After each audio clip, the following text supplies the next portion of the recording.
بھائی صاحب اپنی بیویوں کے حقوق کا پورا خیال رکھتے تھے۔ میں نے کہا تمہاری جمیلہ بھابی کا خیال تم سے مختلف ہے، اور نغمہ بھابی کا خیال تو بالکل ہی مختلف تھا۔ اس نے سرسری لہجے میں کہا۔ ہر شخص کا اپنا اپنا خیال ہوتا ہے، میں نے اپنا نقطہ نظر بیان کر دیا ہے۔ میں نے ایک بات خاص طور پر محسوس کی کہ تمام گفتگو کے دوران میں وہ نازلی اور مقتول چودھری کے حق میں بولا تھا، اور کسی بھی موقع پر اس نے نغمہ کی حمایت نہیں کی تھی، نہ ہی جمیلہ کا ذکر سنجیدگی سے کیا تھا۔ اس سے یہ بات ظاہر ہوتی تھی کہ وہ چودھری اور نازلی کی شادی کو حق بجانب سمجھتا تھا۔ میں نے سوال کیا، اکرم علی، تم وقوعہ کی رات ڈیرے پر کیا کر رہے تھے؟ میری اکثر راتیں ڈیرے پر ہی گزرتی ہیں جناب، اس نے جواب دیا۔ یار بیلی جمع ہو جاتے ہیں اور ہم تاش وغیرہ کھیلتے ہیں یا ادھر ادھر گپے لگاتے ہیں۔ تمہیں کس وقت پتہ چلا کہ تمہارے بھائی کو قتل کر دیا گیا ہے؟ حویلی کے ملازم راجو کو جمیلہ بھابی نے میرے پاس بھیجا تھا۔ میرا خیال ہے اس وقت سورج طلوع ہو چکا تھا۔ تم اس روز ڈیرے پر کتنے بجے گئے تھے؟ رات کا کھانا کھانے کے بعد، اس نے جواباً بتایا، شاید 7 بجے تھے۔ اس رات ڈیرے پر تمہارے کون کون سے یار بیلی جمع تھے؟ اس نے نام گنوانے شروع کیے۔ جناب، ایک تو عارف جٹ تھا، محمد طفیل اور پھر منظور حسین تھا۔ میں نے یہ تینوں نام اپنی ڈائری میں نوٹ کرتے ہوئے پوچھا، کیا وہ پوری رات تمہارے ساتھ ڈیرے پر رہے تھے؟ جناب، محمد طفیل تو آدھی رات سے کچھ پہلے ہی روانہ ہو گیا تھا، اس نے جواب دیا، باقی دونوں صبح تک میرے ساتھ ہی رہے تھے۔ میں نے پوچھا، کیا یہ تینوں خاص چک 34 ہی کے رہنے والے ہیں؟ اس نے اس بات میں جواب دیا۔ میں نے پوچھا، اکرم علی، تمہارے خیال میں چودھری نیاز علی کا قاتل کون ہو سکتا ہے؟ قاتل کو تلاش کرنا تو آپ کا کام ہے جناب۔ ہاں، تم بالکل ٹھیک کہہ رہے ہو، میں نے اس کی آنکھوں میں جھانکتے ہوئے کہا۔ قاتل کو تلاش کرنا میری ہی ذمہ داری ہے، لیکن یہاں تو مدعی سست والا معاملہ پیش آ رہا ہے۔ آپ کہنا کیا چاہ رہے ہیں جناب؟ میں نے کہا، چودھری اکرم علی، ہماری تفتیش کی گاڑی شک کا پیٹرول مانگتی ہے۔ تمہاری جمیلہ بھابی نے تو پکا شک نازلی پر ظاہر کیا ہے۔ اس کے خیال میں نازلی چودھری نیاز علی کے قتل میں بالواسطہ یا بلا واسطہ ضرور ملوث ہے، مگر تم تو کہتے ہو۔ میں نے دنستہ جملہ ادھورا چھوڑ دیا۔ وہ جلدی سے بولا، یہ کیسے ممکن ہے جناب؟ وہ میرے سوال پر گڑبڑا گیا، جذبس ہو کر بولا، میرا مطلب تھا نازلی تو خود بھی غائب ہے، ہو سکتا ہے اس پر اس سے بھی کوئی بڑی افتاد آن پڑی ہو۔ پھر نازلی کو چودھری صاحب کے قتل سے کیا فائدہ پہنچ سکتا ہے؟ فائدے اور نقصان کا حساب تو مناسب وقت آنے پر ہو ہی جائے گا برخودار، میں نے ٹھہرے ہوئے لہجے میں کہا۔ اس سے قبل سب سے اہم معاملہ قاتل کی گرفتاری ہے، اور ابھی تک قاتل کے بارے میں کوئی حتمی رائے بھی قائم نہیں کی گئی۔ تمہاری بڑی بھابھی نے اگرچہ نازلی پر اپنے شک کا اظہار کیا ہے، لیکن میری نظر میں مقتول چودھری کا چھوٹا سالہ سجاول بھی خاصا مشکوک ہے۔ میری معلومات کے مطابق وہ چودھری نیاز علی کے ٹکڑے کرنے کی باتیں بڑے زور و شور سے کرتا رہا ہے۔ میں فی الحال انہی 2 افراد کو چیک کرنا چاہتا ہوں، تمہارا کیا خیال ہے؟ آپ جو بھی کچھ کرنا چاہتے ہیں وہ کریں، اکرم علی نے اضطراری انداز میں کہا۔ میں تو بس یہ چاہتا ہوں کہ آپ جلد از جلد بھائی صاحب کے قاتل کو کیفر کردار تک پہنچا دیں۔ انشاءاللہ ایسا ہی ہوگا، میں نے تیقن سے کہا، اور میں امید کرتا ہوں کہ تم اس سلسلے میں مجھ سے بھرپور تعاون کرو گے۔ لے جی، یہ بھی کوئی کہنے والی بات ہے؟ میں بھائی صاحب کے قاتل کو گرفتار کروانے میں قانون کی مدد نہیں کروں گا تو پھر کون کرے گا؟ اکرم علی کے بعد میں نے اس کے بڑے بھائی اور مقتول کے چھوٹے بھائی چودھری ریاض علی سے بھی مختصر بات چیت کی۔ وہ وقوعہ کے روز حویلی میں موجود نہیں تھا۔ ریاض علی 40 سال کا ایک سمجھدار اور بردبار شخص تھا۔ اسے کام کی کوئی بات معلوم نہ ہو سکی۔ وہ نازلی کے لیے اپنے دل میں اچھے جذبات نہیں رکھتا تھا، تاہم اس نے کھل کر نازلی کی مخالفت بھی نہیں کی۔ میں نے محسوس کیا چودھری ریاض علی اپنے کام سے کام رکھنے والا انسان تھا۔ اس کی بیوی سلمہ نے میرے سوالوں کے جواب میں نازلی کے خوب لتے لیے اور اسے ہر خرابی کی جڑ قرار دیا۔ یہ اس کا طبعی اور فطری رد عمل تھا۔ نازلی اس کی بڑی بہن نغمہ پر سوکن بن کر آئی تھی اور اسے طلاق دلوانے کا سبب بھی بنی تھی۔ میں نے باری باری دونوں میاں بیوی سے سجاول کے خطرناک عزائم کے بارے میں دریافت کیا، لیکن ان کا خیال تھا کہ سجاول اتنا بڑا قدم نہیں اٹھا سکتا۔ اس کی جذباتی دھمکیاں محض وقتی اشتعال کا نتیجہ تھیں۔ میں نے حویلی میں موجود جمیلہ کے بچوں خصوصاً فیاض اور نازش سے بھی مختلف سوالات کیے۔ ان کے خیالات اپنی ماں سے ملتے جلتے تھے، ایسا ہونا بھی چاہیے تھا۔ میں کچھ دیر کے بعد حویلی سے باہر نکل آیا۔ مجموعی طور پر حویلی کے مکینوں کے جذبات نازلی کے حق میں کچھ اچھے نہیں تھے۔ صرف چودھری اکرم علی اپنے دل میں اس کے لیے نیک خواہشات رکھتا تھا۔ بہرحال سجاول اور نازلی میری ہٹ لسٹ پر تھے۔ مجھے مشتری بائی کے کوٹھے کا چکر بھی لگانا تھا اور چک 34 بھی جانا تھا۔ میں نے چک 34 سے اپنے کام کے آغاز کا فیصلہ کیا اور واپس تھانے آ گیا۔ میں کل صبح ہی اس واردات کی رپورٹ اپنے علاقے کے ایس پی کو بھجوا چکا تھا۔ اس کارروائی کی تفصیل بیان کرنا میں ضروری نہیں سمجھتا۔ اس کے علاوہ بھی بہت سی دفتری باتیں ایسی ہوتی ہیں جن کا ذکر آپ کے لیے انتہائی غیر دلچسپ اور اکتاہٹ کا باعث ہوگا۔ دراصل تفتیش کے دوران میں مختلف مراحل پر ہمیں بہت سے پاپڑ بیلنا پڑتے ہیں، بہت سی باضابطہ اور بے ضابطہ کارروائیاں ڈالنا پڑتی ہیں، تب کہیں تفتیش کی گاڑی لمحہ بہ لمحہ آگے بڑھتی نظر آتی ہے۔ جب سے مجھے سجاول کی سرگرمیوں کا علم ہوا تھا، میں نے ایک ہوشیار قسم کے پولیس اہلکار کو سادہ لباس میں چک 34 روانہ کر دیا تھا تاکہ وہ وقوع کے روز سجاول کی مصروفیات کی تفصیل معلوم کر سکے۔ میں تھانے پہنچا تو مذکورہ اہلکار ایک سنسنی خیز اطلاع کے ساتھ موجود تھا۔ میں نے فوراً اسے کمرے میں بلا لیا۔ ہاں بھائی فیض محمد، میں نے اسے مخاطب کرتے ہوئے پوچھا، کیا خبر لائے ہو تم؟ ملک صاحب، بندہ وقوع کی رات چک 34 سے غائب تھا، کچھ معلوم ہوا وہ کہاں گیا تھا؟ نہیں جناب، تفصیلات کا تو پتہ نہیں چل سکا، کانسٹیبل فیض محمد نے جواب دیا۔ میں نے لوگوں کو زیادہ ٹولنے کی کوشش بھی نہیں کی تاکہ انہیں شک نہ ہو جائے اور وہ اس چھان بین کی اطلاع سجاول کو نہ پہنچا دیں۔ یہ تو تم نے عقل مندی کا ثبوت دیا فیض محمد، میں نے سراہنے والے انداز میں کہا۔ کیا اس وقت وہ گاؤں میں ہی ہے؟ جناب صبح تک تو تھا۔ اور کوئی خاص بات معلوم ہوئی؟ جی ملک صاحب، مجھے پتہ چلا ہے کہ سجاول وقوع کی رات اپنے دوستوں کے ساتھ کہیں گیا ہوا تھا اور ان کی واپسی دوسری صبح یعنی 9 اکتوبر کو ہوئی تھی۔ شاباش، تم نے بہت کام کی باتیں معلوم کی ہیں، میں نے دل ہی دل میں اس کی تعریف کی۔ فیض محمد کے جانے کے بعد میں نے اسی وقت چک 34 جانے کا فیصلہ کیا۔ اس وقت دوپہر کے 2 بج رہے تھے۔ میں نے ASI وقار حسین کو اپنے پاس بلایا اور اسے اپنے پروگرام سے آگاہ کیا۔ پوری بات سننے کے بعد اس نے مشورہ دیا، ملک صاحب میرا خیال ہے ہمیں کل صبح اس وقت چک 34 جانا چاہیے۔ میرے استفسار پر اس نے فوری طور پر وہاں نہ جانے کی وجہ یہ بتائی کہ ہم شام سے پہلے مذکورہ چک نہیں پہنچ سکتے ہیں۔ اس موسم میں دن خاصا چھوٹا ہوتا تھا اور 6 بجے تک شام ہو جاتی تھی۔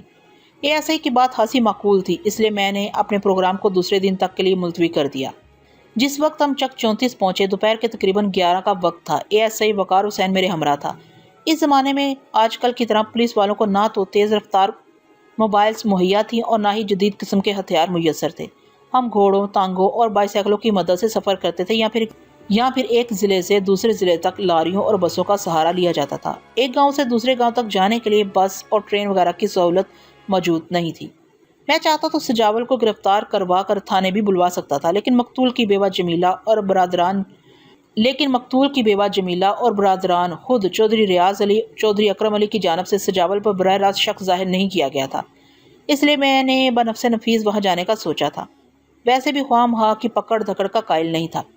چودھری خوشی محمد نے اپنی حویلی میں ہمارا استقبال کیا اور ہمیں ایک سجی سجائی بیٹھک یعنی کہ ڈرائنگ روم میں لے جا کر بٹھا دیا۔ ہم دونوں وردی میں تھے، لہٰذا ہماری آمد نے سجاول کے بڑے بھائی خوشی محمد کو تشویش میں مبتلا کر دیا۔ میں نے اپنا تعارف کرواتے ہوئے کہا، میرا نام ملک صفدر حیات ہے اور میں اس علاقے کا تھانے دار ہوں۔ جناب میں آپ کے نام سے تو واقف ہوں، مگر ملاقات آج پہلی مرتبہ ہو رہی ہے۔ خوشی محمد نے شائستہ لہجے میں کہا، اب خیریت سے تو آئے ہیں؟ خیریت نہیں ہے چودھری صاحب، ASI وقار حسین نے بات کو آگے بڑھایا، ہم ایک قتل کی تفتیش کے سلسلے میں یہاں آئے ہیں۔ کیسا قتل؟ میں نے کہا، چند روز قبل چک 32 میں چودھری نیاز علی کو کسی نے سوتے میں قتل کر دیا تھا۔ ہاں ہم نے یہ خبر سنی تھی، چودھری خوشی محمد نے متاسفانہ انداز میں کہا۔ مجھے بیٹھک کے دروازے کے پیچھے کسی کی موجودگی کا احساس ہوا، یقیناً حویلی کے اندرونی حصے میں دروازے کے پیچھے چھپ کر کوئی شخص ہماری گفتگو سن رہا تھا۔ پھر دوسرے ہی لمحے وہ پوشیدہ شخصیت یکدم سامنے آ گئی۔ وہ ایک لم و شیم عورت، اس کی عمر کا اندازہ میں نے 50 اور 55 کے درمیان لگایا۔ اس کا رنگ سانولا اور قد خاصا کم تھا، لیکن مجموعی طور پر وہ ایک خوبصورت عورت تھی۔ جوانی میں یقیناً خاصی دلکش اور پرکشش رہی ہوگی۔ اس نے بیٹھک میں داخل ہوتے ہی خوشی محمد کو مخاطب کیا، پتر پولیس ہماری حویلی میں کیا لینے آئی ہے؟ مجھے یہ اندازہ لگانے میں دیر نہ لگی کہ وہ عورت چودھری خوشی محمد کی والدہ چودھرانی فضیلت بیگم تھی۔ خوشی محمد نے اسے ہماری آمد کے بارے میں بتایا تو وہ چٹک کر بولی، تھانے دار صاحب، چودھری نیاز علی اس کی حویلی سے ہمارا کوئی تعلق نہیں ہے۔ میں نے کہا، آپ کے کہہ دینے سے تعلق ختم نہیں ہو جائے گا فضیلت بیگم، یہ تعلق تو اسی دن ختم ہو گیا تھا جب نغمہ پر اس حویلی کے دروازے بند ہوئے تھے۔ یہ مت بھولیں کہ آپ کی دوسری بیٹی ابھی تک اس حویلی میں موجود ہے۔ میں نے سنجیدہ لہجے میں کہا، چودھری نیاز علی کی حویلی سے آپ کے خاندان کا تعلق اتنی آسانی سے ٹوٹنے والا نہیں ہے۔ میرے لیے سلمہ کا ہونا نہ ہونا ایک برابر ہے۔ چودھری نے بیزاری سے کہا، وہ ہمارے دشمن کی پناہ میں ہے اور وہ وہاں سے نکلنے کا ارادہ نہیں رکھتی۔ میں اب اس کی شکل بھی دیکھنا نہیں چاہتی۔ وہ میری بات مان لیتی تو میرا دل خوش ہو جاتا۔ اماں کیسی باتیں کرتی ہو؟ خوشی محمد نے نرم الفاظ میں ماں کو سرزنش کی۔ نغمہ کی قسمت میں جو لکھا تھا وہ ہو گیا۔ سلمہ کیوں اس افتاد کی لپیٹ میں آئے؟ اس نے اگر تمہاری بات نہیں مانی تو عقل مندی کا ثبوت دیا ہے۔ تم تو چاہتی تھی کہ وہ بھی طلاق کا توق گلے میں ڈال کر واپس آ جائے۔ اس نامراد نے عقل مندی کا ثبوت نہیں دیا بلکہ میری ناک کٹوا دی ہے، چودھرانی جلالی لہجے میں بولی۔ اس نے غیر لوگوں کو مجھ پر فوقیت دی ہے۔ خوشی محمد نے سمجھانے والے انداز میں ماں سے کہا، ماں جنہیں تم غیر کہہ رہی ہو در حقیقت وہی سلمہ کے اپنے ہیں۔ ایک عورت کا سب سے قریبی رشتہ دار اس کا شوہر، اس کے بچے ہوتے ہیں۔ سلمہ کا فیصلہ دانشمندی پر مبنی تھا۔ ماں بیٹی کی اس مختصر نوک جھوک میں مجھے محسوس ہوا کہ چودھری خوشی محمد خاصا سمجھدار، بردبار اور معاملہ فہم تھا۔ جبکہ اس کے مقابلے میں فضیلت بیگم جذبات کا ایک ایسا گولا تھا جس میں خود پسندی اور انانیت کوٹ کوٹ کر بھری ہوئی تھی۔ فضیلت بیگم نے براہ راست مجھ سے مخاطب ہوتے ہوئے کہا، تھانے دار صاحب، کیا آپ صرف چودھری نیاز کے قتل کی اطلاع دینے یہاں آئے ہیں؟ یہ بات تو ہمیں اسی دن پتہ چل گئی تھی جب پولیس ان کی حویلی میں پہنچی تھی۔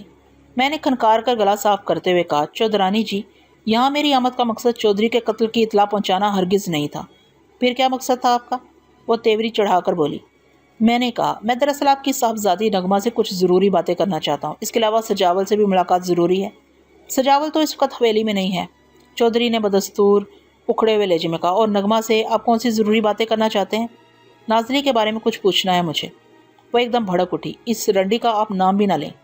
اماں، اپنے حواس کو کنٹرول میں رکھو۔ چودھری خوشی محمد نے قدرے تیز آواز میں کہا، یہ کوئی طریقہ نہیں ہے بات کرنے کا۔ وہ تنتناتے ہوئے لہجے میں بولی، اس کنجر کی اولاد نے میری نغمہ کی زندگی میں زہر کھول دیا، تم کہتے ہو میں اپنے حواس کو قابو میں رکھوں؟ میں نے مصلحت اندیشی سے کام لیتے ہوئے کہا، چودھرانی جی، آپ میری بات کا الٹا مطلب نہ نکالیں۔ میں نازلی کی شان میں یہاں قصیدہ پڑھنے نہیں آیا ہوں اور نہ ہی میں اس کی وکالت کر رہا ہوں۔ پھر آپ کیا کہنا چاہتے ہیں؟ وہ قدرے ٹھنڈے پڑتے ہوئے بولی۔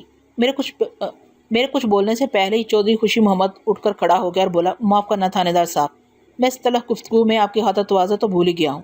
میں 1 منٹ میں انتظام کرواتا ہوں۔ اس کی کوئی ضرورت نہیں ہے، میں نے اس کا ہاتھ پکڑ کر بٹھاتے ہوئے کہا، ہم اس وقت ڈیوٹی پر ہیں۔ یہ کیسے ہو سکتا ہے ملک صاحب؟ خوشی محمد نے اپنائیے سے کہا، آپ ہمارے غریب خانے پر پہلی مرتبہ تشریف لائے ہیں۔ میں نے کہا نا، کسی تکلف کی ضرورت نہیں ہے۔ تکلف تو آپ کر رہے ہیں جناب، وہ محبت امیز لہجے میں بولا، کم سے کم کستوری والا دودھ اور خشک میوہ جات تو ضرور چلیں گے۔ میں اس کی محبت کے سامنے مجبور ہو گیا، ٹھیک ہے، لیکن لمبے چوڑے چکر میں نہ پڑ جانا، تمہارا یہاں موجود رہنا بھی ضروری ہے۔ میں ابھی ملازم کو ہدایت دے کر آتا ہوں۔ خوشی محمد کے جانے کے بعد چودھرائن میری جانب متوجہ ہو گئی۔ آپ کیا کہہ رہے تھے تھانے دار صاحب؟ میں نے کہا، چودھری نیاز علی کی پہلی بیوی جمیلہ نے شک ظاہر کیا ہے کہ چودھری کے قتل میں نازلی کا ہاتھ ہو سکتا ہے۔ میں چودھرانی کی ذہنیت کو سمجھ گیا تھا، اس کے بےہودہ موڈ اور ترک مزاجی کو دیکھتے ہوئے بات کر رہا تھا۔ چودھری نے میری بات سنتے ہی جلدی سے کہا، جمیلہ کو تو شک ہوگا، مجھے یقین ہے۔ وہ ٹھوس لہجے میں بولی، یقیناً یہ نازلی ہی کا کام ہے۔ آپ کے یقین کی کوئی خاص وجہ؟ وہ بولی، یہ کوٹھے والیاں دولت کی چمک دمک پر جان دیتی ہیں۔ نازلی نے بھی اس بڈھے ککڑ سے دولت کے لالچ میں ہی شادی کی تھی۔ وہ دولت کی خاطر قتل تو کیا، اس سے بھی بڑے بڑے کام کر سکتی ہے۔ آپ کو شاید پتہ نہیں چودھرانی جی، میں نے ایک ایک لفظ پر زور دیتے ہوئے کہا، چودھری نیاز علی کے قتل کے بعد نازلی بھی غائب ہے۔ مجھے سب پتہ ہے۔ پھر وہ دولت کے لالچ والی بات تو غلط ہو گئی۔ وہ ٹھہرے ہوئے لہجے میں بولی، آپ ان قسمیوں کو نہیں جانتے تھانے دار صاحب، ان کے چھل فریب کو سمجھنا اتنا آسان نہیں ہے۔ آپ دیکھ لینا، وہ کسی دن اچانک نمودار ہوگی، خود پر ٹوٹنے والی کسی مصنوعی پتا کی المناک اور غم انگیز داستان سنائے گی اور حویلی کی مالکن بن بیٹھے گی۔ یہ سب مبنی بر قیاس باتیں ہیں چودھرانی جی۔ میں نے اس بات میں گردن ہلاتے ہوئے کہا، فی الحال تو وہ منظر سے غائب ہے اور چودھری نیاز علی کے قتل کا معمہ باقی ہے۔ میرا خیال ہے اگر آپ کسی طرح نازلی کو ڈھونڈ کر گرفتار کر لیں تو یہ معمہ حل ہو سکتا ہے۔ چودھرانی نے اپنی دانست میں ایک انتہائی عقلمندانہ تجویز پیش کی۔ میں نے کہا، اس بات کا امکان تو بہرحال موجود ہے کہ چودھری کے ساتھ ساتھ اس پر بھی کوئی افطار ٹوٹ پڑی ہے اور اس وقت وہ کسی شدید قسم کی صورتحال سے دوچار۔ یہ بھی ممکن ہے کہ چودھری کے قاتل یا قاتلوں نے اب تک نازلی کو بھی ٹھکانے لگا دیا ہو۔ مجھے یقین نہیں ہے، وہ نفی میں سر ہلاتے ہوئے بولی، نازلی جیسی فتنہ پرور عورتیں اتنی آسانی سے نہیں مر سکتی۔ وہ ضرور کہیں چھپی بیٹھی ہے، مناسب وقت کا انتظار کر رہی ہوگی۔ جب دیکھے گی کہ چودھری کے قتل کا معاملہ ٹھنڈا پڑ گیا ہے تو پھر پوری منصوبہ بندی کے ساتھ میدان میں اترے گی۔ آپ اسے کوئی عام عورت نہ سمجھیں، وہ تیرا تالنی ہے۔ ان طوائفوں اور رنڈیوں کی چالوں کو سمجھنا آسان نہیں ہوتا تھاندار صاحب۔ میں نے پوچھا، آپ کے اندازے کے مطابق نازلی اس وقت کہاں روپوش ہوگی؟ میں یقینی طور پر تو کچھ نہیں کہہ سکتی، چودھرانی نے جواب دیا، البتہ اگر آپ مشتری بائی کے کوٹھے پر چھاپا ماریں تو وہاں سے نازلی کا کوئی سراغ یا سنگن مل سکتی ہے۔ اس اثناء میں چودھری خوشی محمد بیٹھک میں داخل ہوا۔ اس کے عقب میں ایک ملازم بڑی سی ٹرے اٹھائے چلا آ رہا تھا۔